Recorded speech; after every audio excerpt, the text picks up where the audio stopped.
আছে কি নাই? অসংখ্য মানুষ আছে যারা কোরআন মানে না, কোরআনকে বিশ্বাস করে না। আল্লাহ নবী সাল্লাল্লাহু আলাইহি ওয়াসাল্লামকে শেষ নবী হিসেবে মানে না। এরকম অসংখ্য লোক রয়ে গেছে। আল্লাহ রাব্বুল আলামিন আসমান জমিন বানাইলেন, আপনাকে আমাকে বানাইলেন। অনেক দার্শনিক কেমন আছে যিনি বলেন বানানেওয়ালা কেউ নাই, আসমান এমনি এমনি হয়েছে, জমিনটা এমনি এমনি হয়েছে, এটা বানানোর জন্য কারো প্রয়োজন পড়ে নাই, কেউ বানায় নাই। কিন্তু মরণ এমন একটা জিনিস, নাস্তিক বলেন, ঈমানদার বলেন, বেঈমান বলেন, জাহেল বলেন, সমস্ত মানুষগুলো এক বাক্যে মরণকে মেনে নিয়েছে। আবার আল্লাহ বলেন কুল্লু নাফসিন যায়িকাতুল মাউত, প্রত্যেকটা প্রাণীকে মৃত্যুর স্বাদ গ্রহণ করতে হবে। এই যে আমরা মৃত্যু বরণ করলাম, আল্লাহ রাব্বুল আলামিন কেন আমাদেরকে দুনিয়ার জমিনে পাঠাইলেন? কেন আমরা দুনিয়ার জমিনে আসলাম?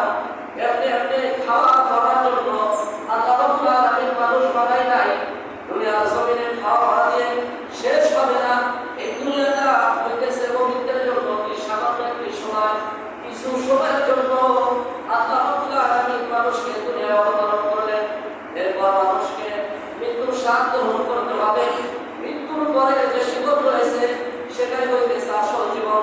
আবার আল্লাহ বলেন কুল্লু নাফসিন যায়িকাতুল মাউত, প্রত্যেকটা প্রাণীকে মৃত্যুর স্বাদ গ্রহণ করতে হবে।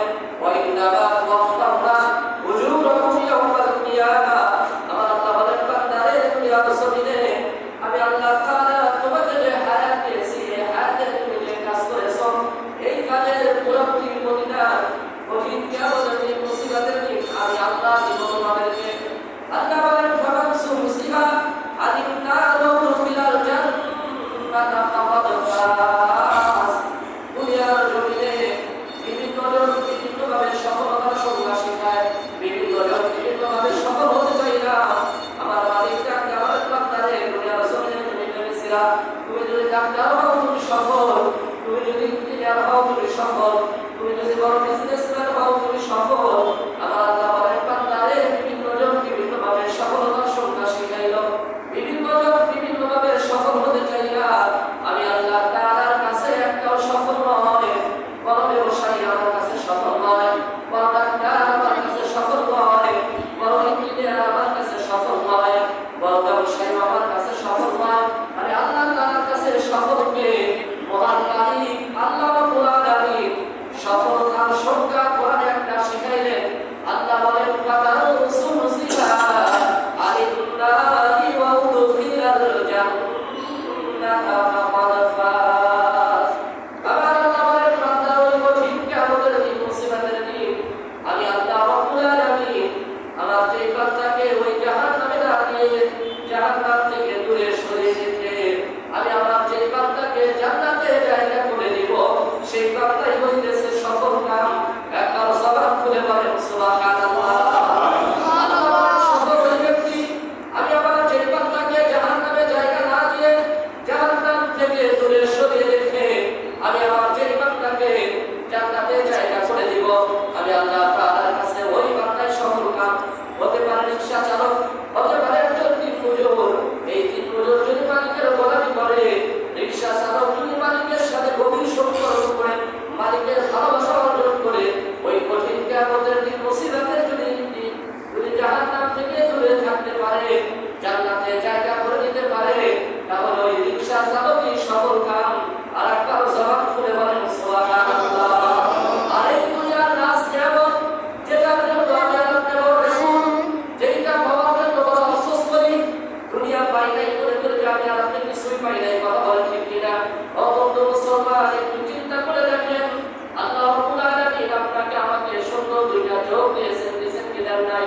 ও বাবা রে, আমার মতো আপনার মতো আমার চাইতে আপনার চাইতে বড় সুন্দর মানুষ আল্লাহ দুনিয়ার জমিনে বানাইলেন, কিন্তু আল্লাহ তাকে দুইটা নিয়ামত চোখ দেন নাই, আছে কি নাই?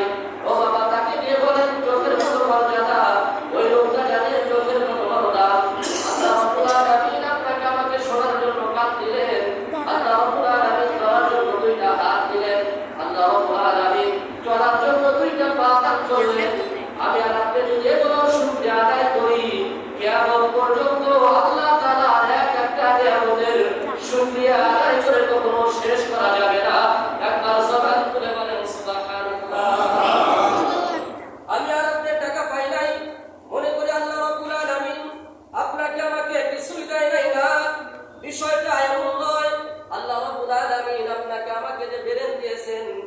সুস্থ মস্তিষ্ক দান করেছেন।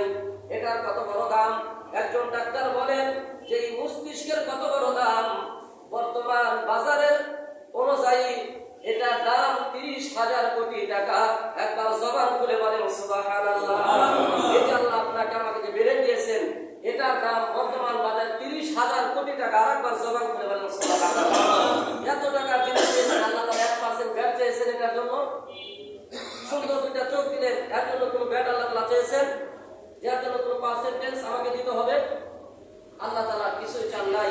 এরপরে আল্লাহ শুধু দেয় নাই। আমার আপনার এই অজুহাত, আল্লাহ তাআলা যেগুলো দিয়েছে এগুলো শুকরিয়া আদায় করার মতো মনোভাব আমার আপনার নাই। আল্লাহ তাআলা যেগুলো দিয়েছেন এগুলো শুকরিয়া আদায় করেন। আমার আপনার মতো অনেক অসংখ্য লোক রয়ে গেছে যাদের দুইটা হাত নাই, সে জানে হাতের কথা।